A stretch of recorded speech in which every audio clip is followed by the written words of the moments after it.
जय हिंद, नमस्कार, स्वागत है दोस्तों आप सभी का बिहार की सभी 243 विधानसभा सीटों के सबसे सटीक ओपिनियन पोल में। जी हां साथियों, बिहार की सभी 243 विधानसभा सीटों का सबसे सटीक ओपिनियन पोल सामने आ चुका है, जिसके चलते बिहार की चुनावी सरगर्मियां काफी तेज हो चुकी हैं। अब देखना होगा कि बिहार के अंदर कौन सी पार्टी या कौन सा गठबंधन अपनी सरकार बनाने जा रहा है। इन सभी प्रश्नों का खुलासा आज की इस वीडियो में हो जाएगा, तो पूरी वीडियो में जरूर बने रहें। और हमने बिहार की सभी जिलों से ये आंकड़े इकट्ठे किए हैं और जाना है कि किस पार्टी को किस क्षेत्र में, यानी कि ये कहें कि किस जिले में किस पार्टी या किस गठबंधन को कितनी सीटें मिल रही हैं और कौन सी पार्टी या कौन सा गठबंधन फाइनली अपनी सरकार बनाने जा रहा है। तो पूरी वीडियो में जरूर बने रहें और आपको पता चल जाएगा कि अब की बार 122 सीटों के बहुमत के आंकड़े को पार करके कौन सा गठबंधन अपनी सरकार बना सकता है। तो चलिए हम सबसे पहले बात करते हैं सीतामढ़ी जिले से।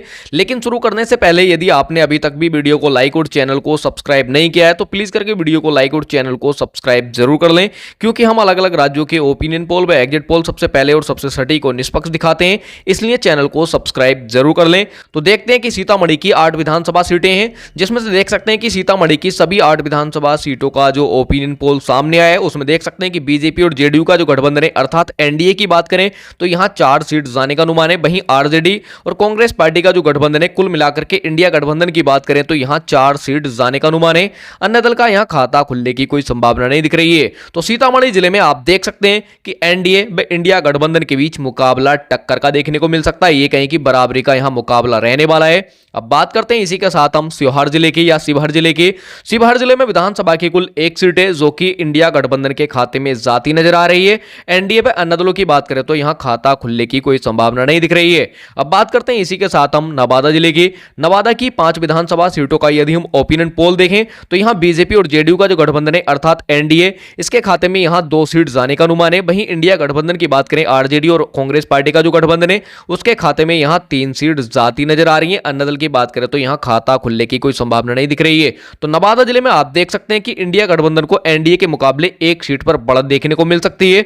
अब बात करते हैं इसी के साथ हम गया जिले के। गया जिले में विधानसभा की कुल 10 सीटें आती हैं। गया की सभी 10 विधानसभा सीटों का ओपिनियन पोल देखें तो यहां एनडीए के खाते में 4 सीटें, वहीं इंडिया गठबंधन की बात करें तो 6 सीट जाने का अनुमान है। अन्य दल की बात करें तो यहां खाता भी खुलता नजर नहीं आ रहा है। तो गया जिले में आप देख सकते हैं कि जो आंकड़े सामने निकल करके आ रहे हैं उसमें इंडिया गठबंधन को एनडीए के मुकाबले बढ़त देखने को मिल सकती है। अन्य दलों की बात करें जो क्षेत्रीय दल हैं उनका तो यहां खाता भी खुलने की कोई संभावना नहीं दिख रही है। अब बात करते हैं इसी के साथ हम सहरसा जिले की। सहरसा जिले में विधानसभा की कुल 4 सीटें हैं। सहरसा की 4 विधानसभा सीटों का ओपिनियन पोल देखा जाए तो सहरसा की 4 विधानसभा सीटों पर एनडीए व इंडिया गठबंधन के बीच मुकाबला टक्कर का देखने को मिल सकता है। अन्य दल की बात करें तो यहां खाता भी खुलने की कोई संभावना नहीं दिख रही है। अब बात करते हैं इसी के साथ हम अगले जिले गोपालगंज की। गोपालगंज जिले में विधानसभा की कुल 6 सीटें हैं। गोपालगंज की सभी 6 विधानसभा सीटों का ओपिनियन पोल देखें तो यहां एनडीए के खाते में मात्र 1 सीट जाने का अनुमान है। वहीं इंडिया गठबंधन की बात करें तो 5 सीटें, जबकि अन्य दल की बात करें तो यहां 0 सीटें जाती नजर आ रही हैं। तो गोपालगंज जिले में आप देख सकते हैं कि इंडिया गठबंधन को यहां काफी ज्यादा अच्छी खासी बढ़त देखने को मिल सकती है। इस प्रकार हमने बिहार की 34 विधानसभा सीटों का ओपिनियन पोल देखा, जिसमें से आप देख सकते हैं कि एनडीए के खाते में 13 सीट जाने का अनुमान है, इंडिया गठबंधन के खाते में 21 सीटें, जबकि अन्य दलों की बात करें तो यहां खाता खुलने की कोई संभावना नहीं दिख रही है। तो बिहार की सभी 34 विधानसभा सीटों का हमने अभी तक ओपिनियन पोल देखा है, जिसमें इंडिया गठबंधन को यहां बढ़त देखने को मिल रही है। पूरे ओपिनियन पोल में जरूर बने रहें और आपको पता चल जाएगा कि अब की बार बिहार के अंदर कौन सी पार्टी या कौन सा गठबंधन अपनी सरकार बनाने जा रहा है। अब बात करते हैं इसी के साथ सिवान जिले की। सिवान में विधानसभा की कुल 8 सीटें आती हैं। सिवान की 8 विधानसभा सीटों का यदि हम ओपिनियन पोल देखें तो यहां एनडीए के खाते में 3 सीटें, इंडिया गठबंधन की बात करें तो 5 सीटें, अन्य दल की बात करें तो 0 सीट जाने का अनुमान है। तो सिवान की 8 विधानसभा सीटों पर इंडिया गठबंधन काफी ज्यादा मजबूत दिख रहा है। अब बात करते हैं इसी के साथ हम मुजफ्फरपुर जिले के। मुजफ्फरपुर जिले में विधानसभा की कुल 11 सीटें आती हैं। मुजफ्फरपुर की 11 विधानसभा सीटों का ओपिनियन पोल देखें तो यहां एनडीए के खाते में 3 सीटें, यानी कि जो बीजेपी और जेडीयू का गठबंधन है उसके खाते में कुल मिलाकर के 3 सीट जाने का अनुमान है। वहीं आरजेडी और कांग्रेस पार्टी अर्थात इंडिया गठबंधन की बात करें तो 7 सीट जाने का अनुमान है। अन्य दल का भी यहां खाता खुलता नजर आ रहा है, कह सकते हैं कि 1 सीट अन्य दल के खाते में भी जाती नजर आ रही है। अब बात करते हैं इसी के साथ हम भोजपुर जिले की। भोजपुर जिले में विधानसभा की कुल 7 सीटें आती हैं। भोजपुर की सभी 7 विधानसभा सीटों का ओपिनियन पोल देखें तो यहां बीजेपी और जेडीयू का जो गठबंधन है अर्थात एनडीए उसके खाते में यहां 4 सीट जाने का अनुमान है। वहीं आरजेडी और कांग्रेस पार्टी का जो गठबंधन है अर्थात इंडिया गठबंधन की बात करें तो यहां 3 सीट जाती नजर आ रही है। तो भोजपुर जिले में आप देख सकते हैं कि एनडीए को इंडिया गठबंधन के मुकाबले 1 सीट पर बढ़त देखने को मिल सकती है। अब बात करते हैं इसी के साथ हम दरभंगा जिले की। दरभंगा जिले में विधानसभा की कुल 10 सीटें आती हैं। दरभंगा की सभी 10 विधानसभा विधानसभा सीटों का ओपिनियन पोल देखें तो एनडीए व इंडिया गठबंधन के बीच मुकाबला यहां टक्कर का देखने को मिल सकता है। ये कहें कि बराबरी का यहां मुकाबला रहने वाला है। अन्य दल की बात करें तो यहां खाता भी खुलता नजर नहीं आ रहा है। अब बात करते हैं इसी के साथ हम मधुबनी जिले की। मधुबनी जिले में विधानसभा की कुल 10 सीटें आती हैं। मधुबनी की सभी 10 विधानसभा सीटों का ओपिनियन पोल देखा जाए तो आप देख सकते हैं कि मधुबनी की 10 विधानसभा सीटों में से एनडीए के खाते में 6 सीटें, इंडिया गठबंधन की बात करें तो 4 सीट जाने का अनुमान है। अन्य दल की बात करें तो यहां खाता भी खुलता नजर नहीं आ रहा है। तो मधुबनी की 10 विधानसभा सीटों पर एनडीए गठबंधन काफी ज्यादा मजबूत स्थिति में दिख रहा है, जिसके चलते यहां काफी अच्छा खासा फायदा एनडीए को यहां देखने को मिल सकता है। अब बात करते हैं इसी के साथ हम नालंदा के। नालंदा में विधानसभा की कुल 7 सीटें आती हैं। नालंदा की सभी 7 विधानसभा सीटों का ओपिनियन पोल देखें तो यहां एनडीए के खाते में 2 सीटें, इंडिया गठबंधन की बात करें तो 5 सीटें व अन्य दल की बात करें तो यहां 0 सीट जाती नजर आ रही है। तो नालंदा की सभी 7 विधानसभा सीटों पर एनडीए गठबंधन को यहां थोड़े से नुकसान का सामना करना पड़ सकता है, जबकि इंडिया गठबंधन को यहां काफी अच्छी खासी बढ़त देखने को मिल सकती है। अब बात करते हैं इसी के साथ हम शेखपुरा के। शेखपुरा जिले में विधानसभा की कुल 2 सीटें आती हैं। शेखपुरा की 2 विधानसभा सीटों पर एनडीए व इंडिया गठबंधन के बीच मुकाबला टक्कर का देखने को मिल सकता है। अन्य दल की बात करें तो खाता खुलने की कोई संभावना नहीं दिख रही है। लखीसराय की 2 विधानसभा सीटों का ओपिनियन पोल देखें तो लखीसराय की 2 विधानसभा सीटों पर भी एनडीए व इंडिया गठबंधन के बीच मुकाबला यहां भी टक्कर का देखने को मिल सकता है। यदि हम बात करते हैं पश्चिमी चंपारण की, पश्चिमी चंपारण की 12 विधानसभा सीटों का ओपिनियन पोल देखा जाए तो आप देख सकते हैं कि एनडीए के खाते में 7 सीटें, इंडिया गठबंधन की बात करें तो 5 सीटें, जबकि अन्य दल की बात करें तो यहां 0 सीट जाती नजर आ रही है। तो पश्चिमी चंपारण में आप देख सकते हैं कि एनडीए को यहां काफी अच्छा खासा बड़ा देखने को मिल सकती है। अब बात करते हैं इसी के साथ हम भागलपुर की। भागलपुर में विधानसभा की कुल 7 सीटें आती हैं। भागलपुर की 7 विधानसभा सीटों का ओपिनियन पोल देखें तो यहां एनडीए के खाते में 3 सीटें, इंडिया गठबंधन की बात करें तो 3 सीटें, अन्य दल की बात करें तो यहां 1 सीट देखने को मिल सकती है। तो भागलपुर की 7 विधानसभा सीटों में से एनडीए व इंडिया गठबंधन के बीच तो मुकाबला टक्कर का ही देखने को मिल सकता है। अब बात करते हैं इसी के साथ हम मुंगेर जिले के। मुंगेर जिले में विधानसभा की कुल 3 सीटें आती हैं। मुंगेर की 3 विधानसभा सीटों में से एनडीए के खाते में 1 सीट, इंडिया गठबंधन की बात करें तो यहां 2 सीट जाने का अनुमान है। अन्य दल का यहां खाता खुलता नजर नहीं आ रहा है। अब बात करते हैं इसी के साथ हम कटिहार जिले की।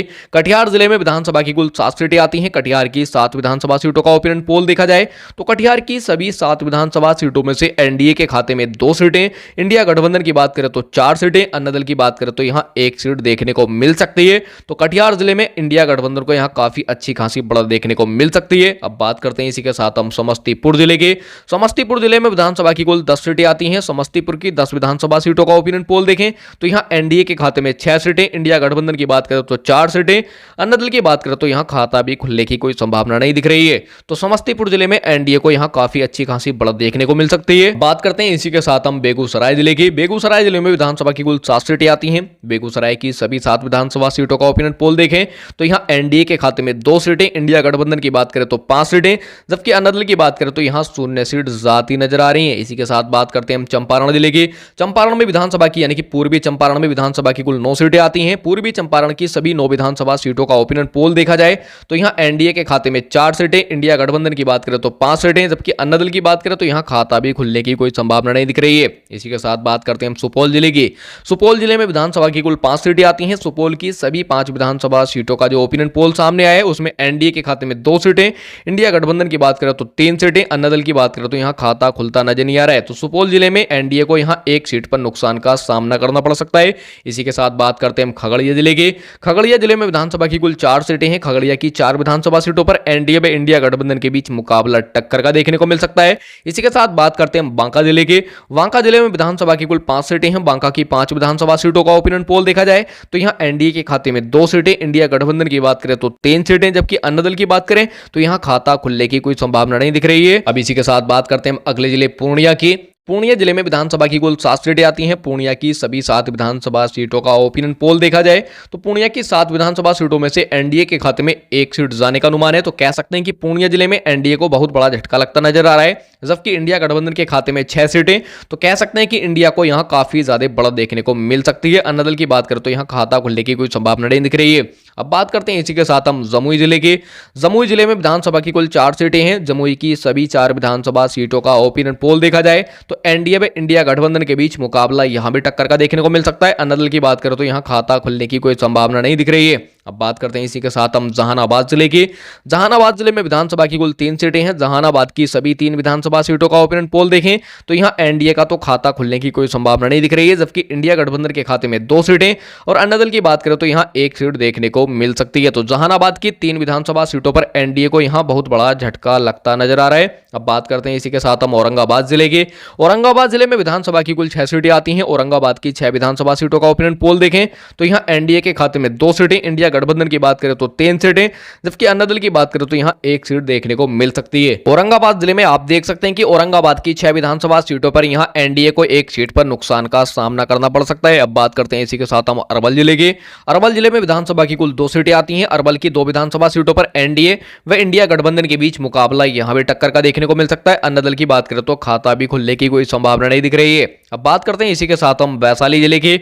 वैशाली जिले में विधानसभा की कुल 8 सीटें हैं। वैशाली की सभी 8 विधानसभा सीटों का ओपिनियन पोल देखा जाए तो यहां एनडीए के खाते में 5 सीटें, इंडिया गठबंधन की बात करें तो 3 सीटें, जबकि अन्य दल की बात करें तो यहां खाता भी खुलने की कोई संभावना नहीं दिख रही है। अब बात करते हैं इसी के साथ हम सारण जिले के। सारण जिले में विधानसभा की कुल 10 सीटें हैं। सारण की सभी 10 विधानसभा सीटों का यदि हम ओपिनियन पोल देखें तो यहां एनडीए के खाते में 5 सीटें, इंडिया गठबंधन की बात करें तो 5 सीटें। सारण की 10 विधानसभा सीटों पर एनडीए व इंडिया गठबंधन के बीच मुकाबला टक्कर का देखने को मिल सकता है। अन्य दल की बात करें तो खाता भी खुलने की कोई संभावना नहीं दिख रही है। अब बात करते हैं इसी के साथ हम मधेपुरा की।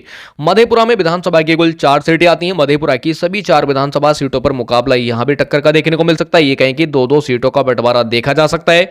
अब बात करते हैं इसी के साथ हम पटना जिले की। पटना जिले में विधानसभा की कुल 14 सीटें आती हैं। पटना की 14 विधानसभा सीटों का ओपिनियन पोल देखा जाए तो यहां एनडीए के खाते में 8 सीटें, इंडिया गठबंधन की बात करें तो 5 सीटें, जबकि अन्य दल की बात करें तो यहां 1 सीट देखने को मिल सकती है। अब बात करते हैं इसी के साथ हम अररिया जिले की। अररिया जिले में विधानसभा की कुल 6 सीटें हैं। अररिया की 6 विधानसभा सीटों का ओपिनियन पोल देखा जाए तो यहां एनडीए के खाते में 2 सीटें, इंडिया गठबंधन की बात करें तो 3 सीटें, अन्य दल की बात करें तो यहां 1 सीट देखने को मिल सकती है। तो अररिया की 6 विधानसभा सीटों पर एनडीए गठबंधन को यहां 1 सीट पर नुकसान का सामना करना पड़ सकता है। अब बात करते हैं इसी के साथ हम किशनगंज जिले की। किशनगंज जिले में विधानसभा की कुल 4 सीटें हैं। किशनगंज की 4 विधानसभा सीटों पर मुकाबला यहां भी टक्कर का देखने को मिल सकता है। ये कहें कि एनडीए व इंडिया गठबंधन के खाते में 2-2 सीटों का बंटवारा देखा जा सकता है। अब बात करते हैं इसी के साथ हम रोहतास जिले की। रोहतास जिले में विधानसभा की कुल 7 सीटें हैं। रोहतास की सभी 7 विधानसभा सीटों का ओपिनियन पोल देखा जाए तो एनडीए के खाते में 4 सीटें, इंडिया गठबंधन की बात करें तो 3 सीटें, अन्य दल की बात करें तो यहां 0 सीट जाती नजर आ रही हैं। अब बात करते हैं इसी के साथ हम कैमूर जिले के। कैमूर जिले में विधानसभा की कुल 4 सीटें हैं। कैमूर की 4 विधानसभा सीटों पर यहां मुकाबला टक्कर का देखने को मिल सकता है। ये कहें कि एनडीए व इंडिया गठबंधन के खाते में 2-2 सीटों का बंटवारा देखा जा सकता है। इसी के साथ बात करते हैं बक्सर जिले के। बक्सर में विधानसभा की कुल 4 सीटें आती हैं। बक्सर की सभी 4 विधानसभा सीटों का ओपिनियन पोल देखा जाए तो बक्सर की 4 विधानसभा सीटों पर भी मुकाबला एनडीए व इंडिया गठबंधन के बीच टक्कर का देखने को मिल सकता है। ये कहें कि 2-2 सीटों का यहां बंटवारा देखा जा सकता है। इस प्रकार हमने बिहार की सभी 243 विधानसभा सीटों का ओपिनियन पोल देखा, जिसमें से आप देख सकते हैं कि एनडीए के खाते में 107 सीट जाने का अनुमान है। इंडिया गठबंधन की बात करें तो 129 सीटें, जबकि अन्य दल की बात करें तो यहां 7 सीटें जाती नजर आ रही हैं। तो बिहार में मैंने आपको पहले ही बताया था कि किसी भी पार्टी या किसी भी गठबंधन को 122 सीटों के बहुमत के आंकड़े को पार करके अपनी पूर्ण बहुमत की सरकार बनाने का मौका मिलता है। लेकिन आप देख सकते हैं कि यहां 122 सीटों के आंकड़े को इंडिया गठबंधन पार करता नजर आ रहा है। तो इस ओपिनियन पोल के आधार पर जो आंकड़े सामने निकल करके आ रहे हैं उसके अनुसार तो देख सकते हैं कि इंडिया गठबंधन बिहार में अपनी सरकार बना सकता है। और साथियों, आपको क्या लगता है कि अब की बार बिहार के अंदर किस पार्टी या किस गठबंधन की सरकार बनेगी? कमेंट करके जरूर बताएं, क्योंकि जनता की राय लोकतंत्र को मजबूत बनाने के लिए महत्वपूर्ण होती है। इसलिए अपनी कीमती राय अवश्य दें और वीडियो अच्छी लगी हो तो वीडियो को लाइक कर चैनल को सब्सक्राइब जरूर कर लें।